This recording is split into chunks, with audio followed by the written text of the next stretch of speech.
A Hermes Trismegistus, conocido por los antiguos egipcios como el gran grande y maestro de maestros, este pequeño volumen de las enseñanzas herméticas es reverencialmente dedicado.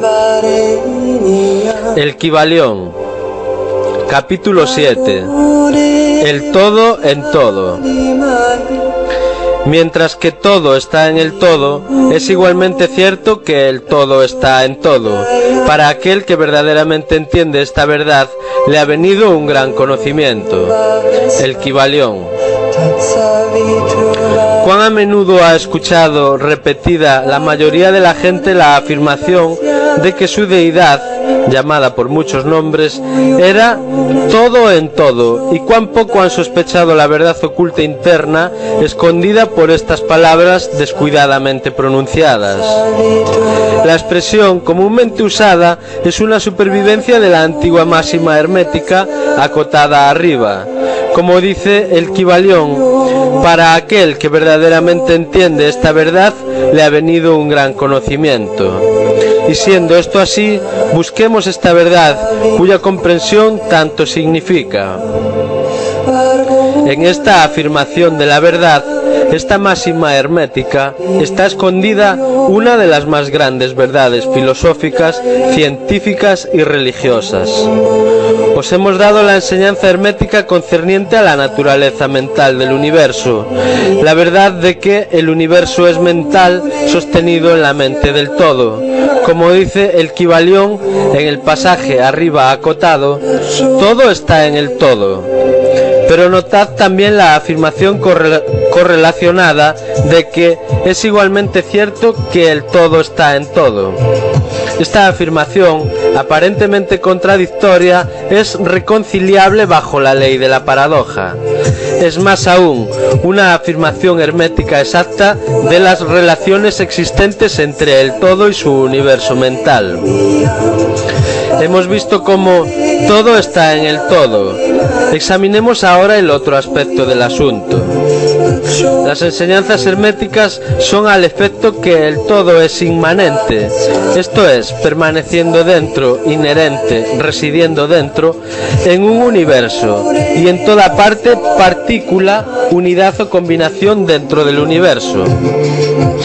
Esta afirmación es ilustrada usualmente por los instructores por una referencia al principio de correspondencia. El instructor instruye al estudiante para formar una imagen mental de algo, una persona, una idea, algo que deja una forma mental, siendo el ejemplo favorito el del autor o dramaturgo que se forma una idea de sus caracteres, o un pintor o escultor que se forma una imagen de un ideal que desea expresar por su arte. En cada caso, el estudiante encontrará que mientras que la imagen tiene su existencia y ser únicamente dentro de su propia mente, sin embargo él, el estudiante, autor, dramaturgo, pintor o escultor, es también en un sentido inmanente permanece dentro o reside dentro de la imagen mental.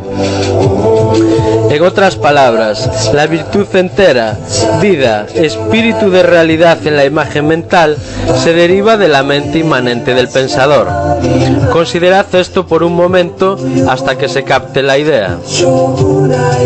Para tomar un ejemplo moderno, digamos que Otelo, Iago, Hamlet, Lear, Ricardo III existieron meramente en la mente de Shakespeare, en el tiempo de su concepción o creación.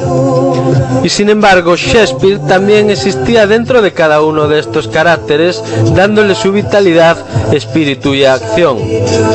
¿De quién es el espíritu de los caracteres que conocemos como Micawber, Oliver Twist, Uriah Heep? ¿Es Dickens o tiene cada uno de estos caracteres un espíritu personal independiente de su creador? ¿Tienen la Venus de Medici, la Madonna Sixtina, el Apolo de Belvedere, espíritus y realidad propios, o representan el poder espiritual y mental de sus creadores? La ley de la paradoja explica que ambas proposiciones son ciertas, consideradas desde los puntos de vista apropiados. Micawber es a la vez Micawber y Dickens. Y mientras puede decirse que Micawber es Dickens, sin embargo, Dickens no es idéntico a Micawber. El hombre, como Micawber, puede exclamar: el espíritu de mi creador es inherente dentro de mí, y sin embargo, yo no soy él. Cuán diferente esto de la conmocionante media verdad, tan vociferantemente anunciada por algunos de los medios sabios que llenan el aire con sus raucos gritos de yo soy Dios. Imaginad al pobre Micawber o al Bill Uriah Heep gritando soy Dickens, o a alguno de los ruines zoquetes en uno de los dramas de Shakespeare anunciando grandilocuentemente que soy Shakespeare. El todo está en la lombriz, y sin embargo la lombriz está lejos de ser el todo. Y sin embargo permanece la maravilla de que, aunque la lombriz existe meramente como una pequeña cosa, creada y teniendo su ser solamente dentro de la mente del todo, sin embargo el todo es inmanente en ella y en las partículas que constituyen la lombriz. ¿Puede haber algún misterio mayor que este de todo en el todo y el todo en todo?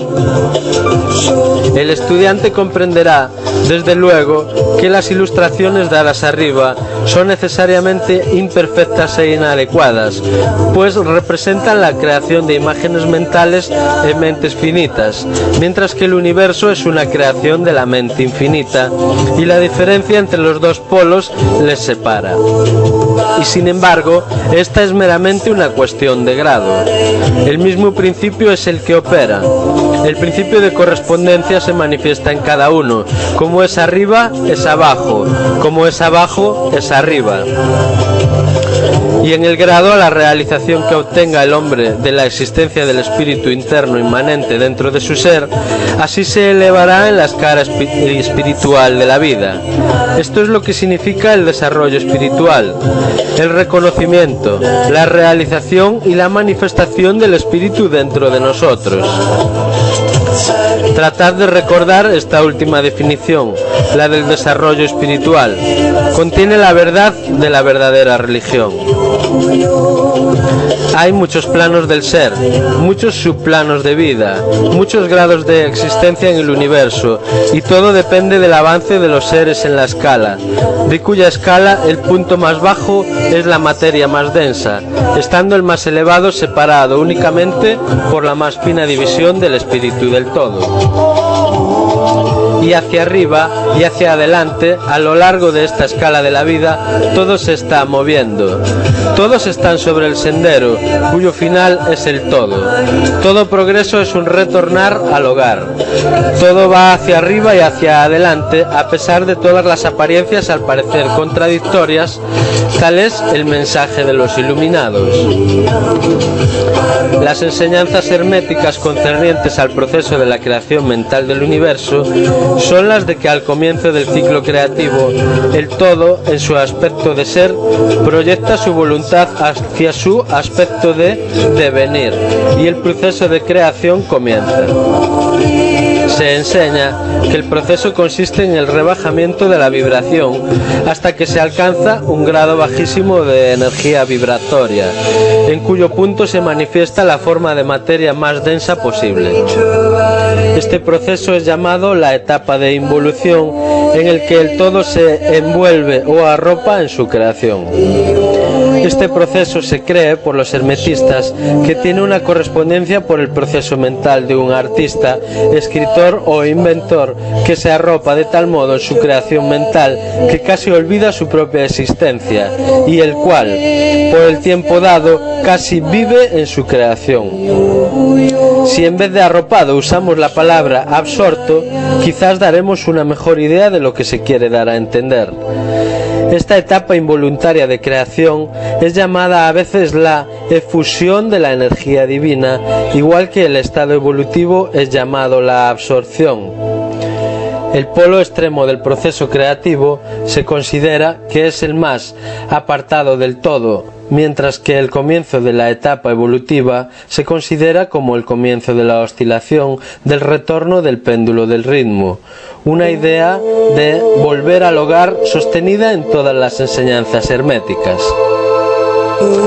Las enseñanzas son que durante la efusión las vibraciones se vuelven cada vez más bajas hasta que finalmente el impulso cesa y comienza la oscilación de retorno. Pero hay esta diferencia, que mientras que en la efusión de fuerzas creativas se manifiestan compactamente y como un conjunto, sin embargo, desde el comienzo de la etapa evolutiva o de absorción se manifiesta la ley de individualización. Esto es, la tendencia a separarse en unidades de fuerza, de modo que finalmente aquello que abandonó al todo como energía individualizada retorna a su fuente como incontables unidades de vida altamente desarrolladas, habiéndose elevado cada vez más alto en la escala por medio de la evolución física, mental y espiritual. Los antiguos hermetistas usan la palabra meditación al describir el proceso de la creación mental del universo en la mente del todo, siendo empleada también frecuentemente la palabra contemplación. Pero la idea pretendida parece ser la de empleo de la atención divina. Atención es una palabra derivada de una raíz latina que significa extenderse, estirarse, y así el acto de atención es realmente una extensión mental de energía mental, de modo que la idea subyacente es atendida fácilmente cuando examinamos el significado real de la atención. Las enseñanzas herméticas concernientes al proceso de evolución son que el todo, habiendo meditado sobre el comienzo de la creación, habiendo establecido así los fundamentos materiales del universo, habiéndolo pensado a la existencia, entonces gradualmente se despierta o levanta de su meditación y al hacerlo así comienza la manifestación del proceso de evolución sobre los planos material, mental y espiritual sucesivamente y en orden.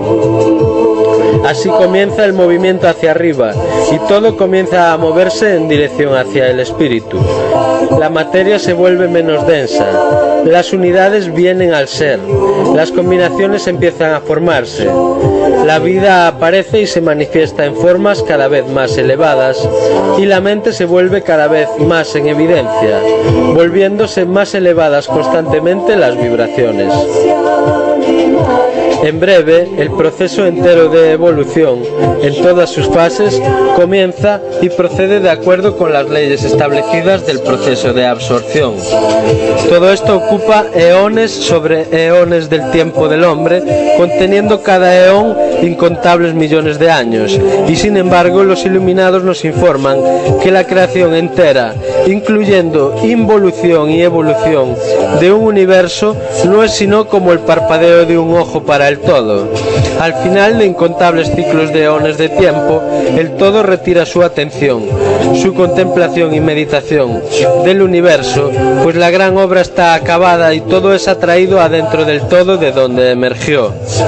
Pero, misterio de misterios, el espíritu de cada alma no es aniquilado, sino que es infinitamente expansionado. El creado y el creador se funden, tal es el dictamen de los iluminados. La ilustración expuesta de la meditación subsiguiente, despertar de la meditación del todo, no es desde luego sino un intento de los instructores por describir el proceso infinito por un ejemplo finito. Y, sin embargo, como es abajo es arriba, la diferencia es meramente en grado, y así como el todo se despierta de la meditación sobre el universo, así el hombre, con el tiempo, cesa de manifestarse sobre el plano material y se retira cada vez más adentro del espíritu interno, que es en verdad el ego divino. Hay una cuestión más de la que deseamos hablar en esta lección, y esa viene muy cerca de una invasión del área metafísica de especulación, aunque nuestro propósito es meramente mostrar la futilidad de tal especulación. Aludimos a la pregunta que inevitablemente viene a la mente de todos los pensadores que se han aventurado a buscar la verdad. La pregunta es: ¿por qué crea universos el todo? Esta pregunta puede ser formulada en formas diferentes, pero su esencia es siempre la misma. Los hombres se han esforzado duramente por responder a esta pregunta, pero aún no hay ninguna respuesta digna del nombre. Algunos han imaginado que el todo tenía algo que ganar con ellos, pero esto es absurdo. Pues, ¿qué podría ganar el todo que no poseyera ya? Otros han buscado la respuesta en la idea de que el todo deseaba algo que amar, y otros que creó por placer o entretenimiento, o porque estaba solo, o para manifestar su poder. Todas ellas explicaciones e ideas pueriles pertenecientes al periodo infantil del pensamiento.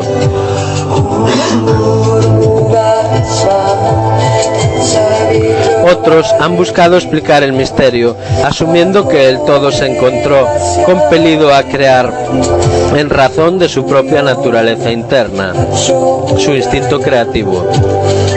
Esta idea está más avanzada que las otras, pero su punto débil recae en la idea de que el todo sea compelido por algo, interno o externo.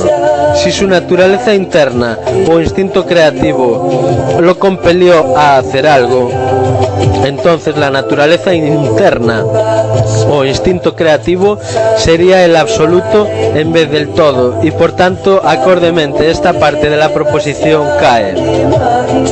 Y sin embargo, el todo crea y manifiesta, y parece encontrar alguna clase de satisfacción en hacerlo así. Y es difícil escapar a la conclusión de que en algún grado infinito debe tener lo que correspondería a una naturaleza interna o a un instinto creativo en el hombre, con deseo y voluntad correspondientemente infinitos. No podría actuar a no ser que quisiera actuar, y no querría actuar a no ser que desease actuar, y no desearía actuar a no ser que obtuviese alguna satisfacción por ello, y todas estas cosas pertenecerían a una naturaleza interna y podrían ser postuladas como existiendo de acuerdo con la ley de correspondencia. Pero aún preferimos pensar en el todo como actuando enteramente libre de cualquier influencia, interna tanto como externa. Este es el problema que yace en la raíz de la dificultad, y la dificultad yace en la raíz del problema. Hablando estrictamente, no podría decirse que hubiese una razón cualquiera para que actuase el todo, pues una razón implica una causa, y el todo está por encima de causa y efecto, excepto cuando quiere convertirse en causa, en cuyo momento al principio se pone en movimiento. Así que, veis, la materia es impensable, igual que el todo es incognoscible, igual que decimos que el todo meramente es. Así estamos compelidos a decir que el todo actúa porque actúa.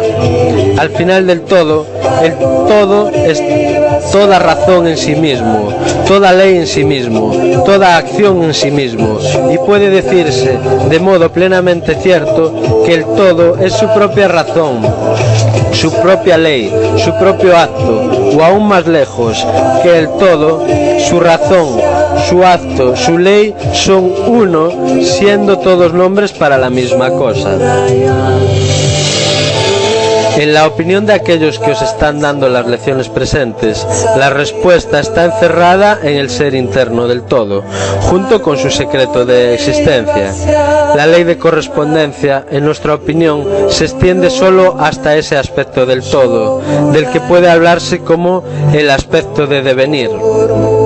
Detrás de ese aspecto está el aspecto de ser, en el que todas las leyes se pierden en la ley, todos los principios se funden en el principio, y el todo, principio y ser, son idénticos, uno y lo mismo. Por consiguiente, la especulación metafísica sobre este punto es fútil. Entramos aquí en la cuestión meramente para mostrar que reconocemos la pregunta, y también el absurdo de las respuestas ordinarias de la metafísica y la teología.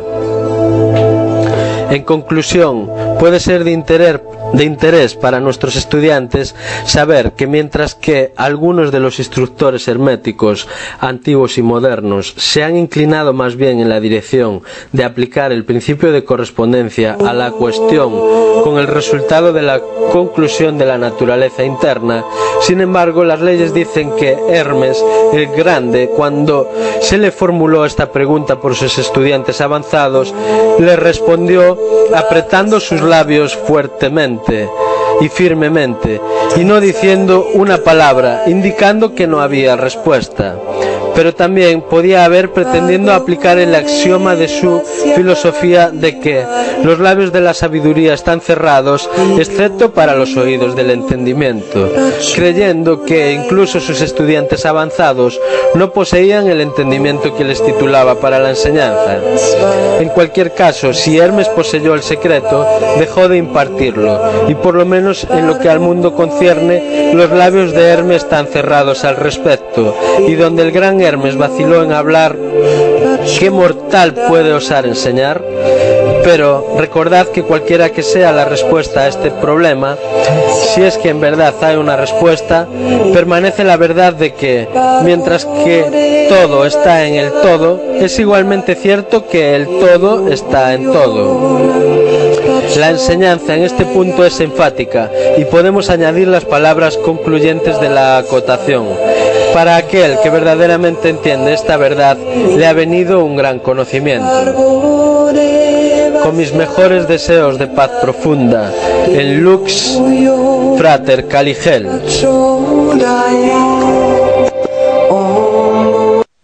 Aspecto de devenir, y el proceso de creación comienza. Se enseña que el proceso consiste en el rebajamiento de la vibración hasta que se alcanza un grado bajísimo de energía vibratoria, en cuyo punto se manifiesta la forma de materia más densa posible. Este proceso es llamado la etapa de involución, en el que el todo se envuelve o arropa en su creación. Este proceso se cree por los hermetistas que tiene una correspondencia por el proceso mental de un artista, escritor o inventor que se arropa de tal modo en su creación mental que casi olvida su propia existencia y el cual, por el tiempo dado, casi vive en su creación. Si en vez de arropado usamos la palabra absorto, quizás daremos una mejor idea de lo que se quiere dar a entender. Esta etapa involuntaria de creación es llamada a veces la efusión de la energía divina, igual que el estado evolutivo es llamado la absorción. El polo extremo del proceso creativo se considera que es el más apartado del todo, mientras que el comienzo de la etapa evolutiva se considera como el comienzo de la oscilación del retorno del péndulo del ritmo, una idea de volver al hogar sostenida en todas las enseñanzas herméticas.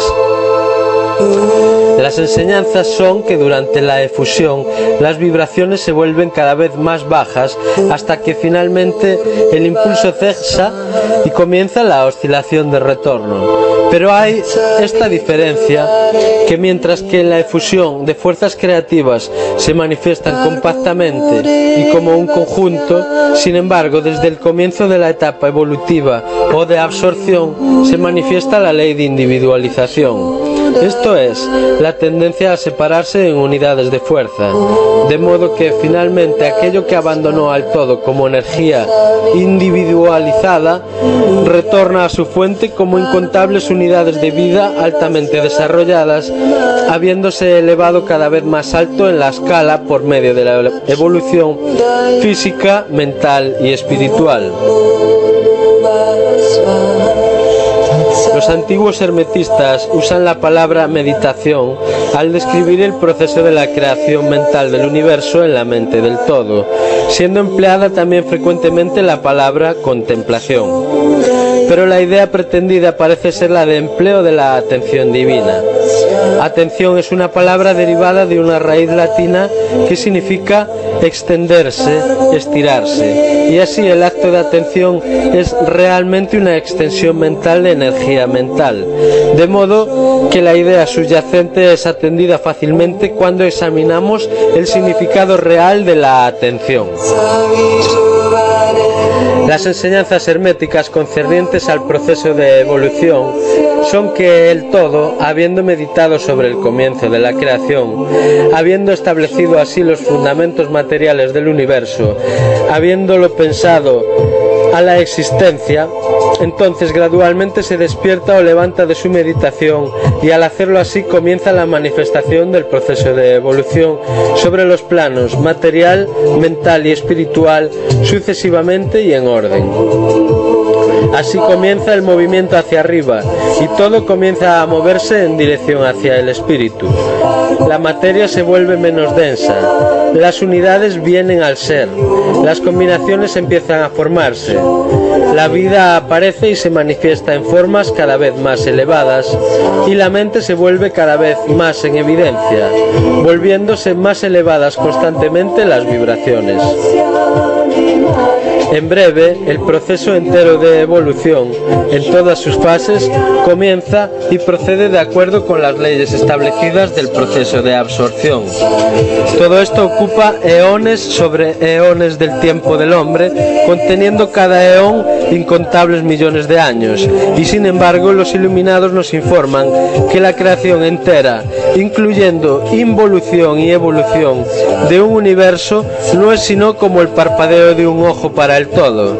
Al final de incontables ciclos de eones de tiempo, el todo retira su atención, su contemplación y meditación del universo, pues la gran obra está acabada y todo es atraído adentro del todo de donde emergió. Pero, misterio de misterios, el espíritu de cada alma no es aniquilado, sino que es infinitamente expansionado.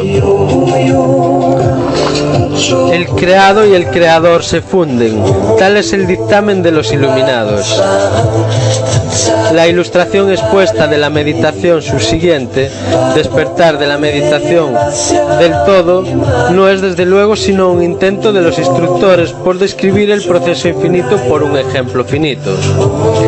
Y, sin embargo, como es abajo es arriba, la diferencia es meramente en grado, y así como el todo se despierta de la meditación sobre el universo, así el hombre, con el tiempo, a Hermes Trismegistus, conocido por los antiguos egipcios como el gran grande y maestro de maestros, este pequeño volumen de las enseñanzas herméticas es reverencialmente dedicado. El Kybalión, capítulo 7. El todo en todo. Mientras que todo está en el todo, es igualmente cierto que el todo está en todo. Para aquel que verdaderamente entiende esta verdad, le ha venido un gran conocimiento. El Kybalión. ¿Cuán a menudo ha escuchado repetida la mayoría de la gente la afirmación de que su deidad, llamada por muchos nombres, era todo en todo, y cuán poco han sospechado la verdad oculta interna escondida por estas palabras descuidadamente pronunciadas? La expresión comúnmente usada es una supervivencia de la antigua máxima hermética acotada arriba.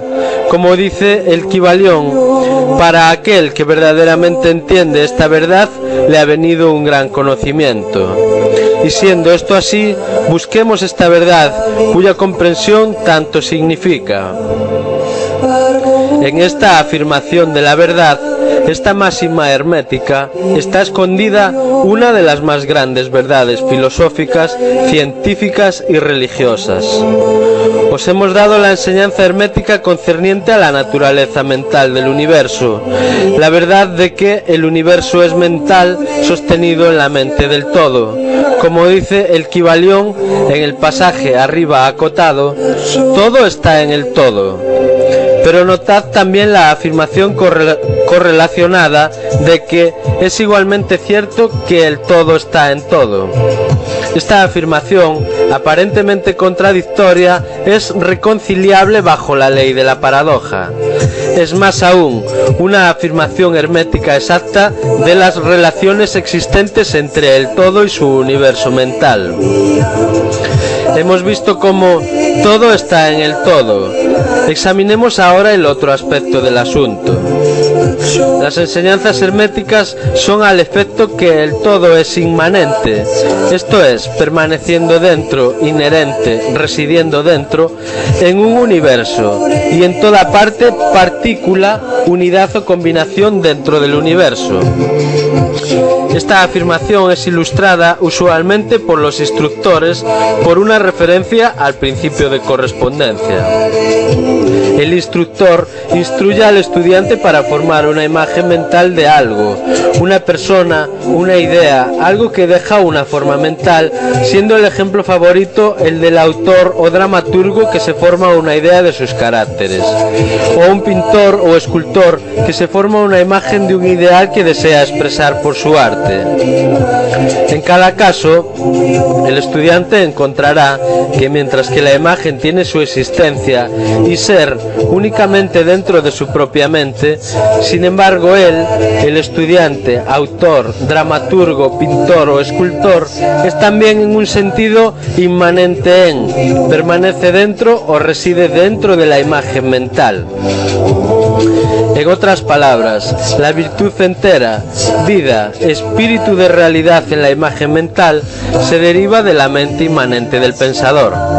Considerad esto por un momento hasta que se capte la idea. Para tomar un ejemplo moderno, digamos que Otelo, Iago, Hamlet, Lear, Ricardo III existieron meramente en la mente de Shakespeare, en el tiempo de su concepción o creación. Y sin embargo, Shakespeare también existía dentro de cada uno de estos caracteres, dándole su vitalidad, espíritu y acción. ¿De quién es el espíritu de los caracteres que conocemos como Micawber, Oliver Twist, Uriah Heep? ¿Es Dickens o tiene cada uno de estos caracteres un espíritu personal independiente de su creador?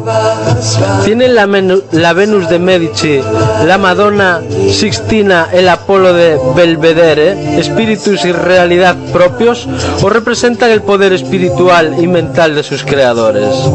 La ley de la paradoja explica que ambas proposiciones son ciertas, consideradas desde los puntos de vista apropiados.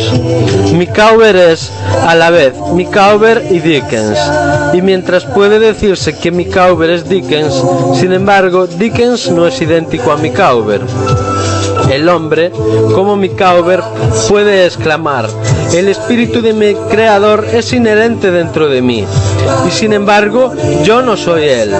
Cuán diferente esto de la conmocionante media verdad tan vociferantemente anunciada por algunos de los medios sabios que llenan el aire con sus raucos gritos de yo soy Dios. Imaginad al pobre Micawber o al vil Uriah Heep gritando soy Dickens, o a alguno de los ruines zoquetes en uno de los dramas de Shakespeare anunciando grandilocuentemente que soy Shakespeare. El todo está en la lombriz, y sin embargo la lombriz está lejos de ser el todo. Y sin embargo permanece la maravilla de que, aunque la lombriz existe meramente como una pequeña cosa, creada y teniendo su ser solamente dentro de la mente del todo, sin embargo el todo es inmanente en ella y en las partículas que constituyen la lombriz. ¿Puede haber algún misterio mayor que este de todo en el todo y el todo en todo? El estudiante comprenderá, desde luego, que las ilustraciones dadas arriba son necesariamente imperfectas e inadecuadas, pues representan la creación de imágenes mentales en mentes finitas, mientras que el universo es una creación de la mente infinita, y la diferencia entre los dos polos les separa.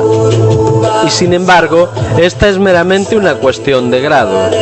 El mismo principio es el que opera. El principio de correspondencia se manifiesta en cada uno. Como es arriba, es abajo. Como es abajo, es arriba. Y en el grado a la realización que obtenga el hombre de la existencia del espíritu interno inmanente dentro de su ser, así se elevará en la escala espiritual de la vida. Esto es lo que significa el desarrollo espiritual, el reconocimiento, la realización y la manifestación del espíritu dentro de nosotros. Tratad de recordar esta última definición, la del desarrollo espiritual. Contiene la verdad de la verdadera religión. Hay muchos planos del ser, muchos subplanos de vida, muchos grados de existencia en el universo, y todo depende del avance de los seres en la escala, de cuya escala el punto más bajo es la materia más densa, estando el más elevado separado únicamente por la más fina división del espíritu del todo.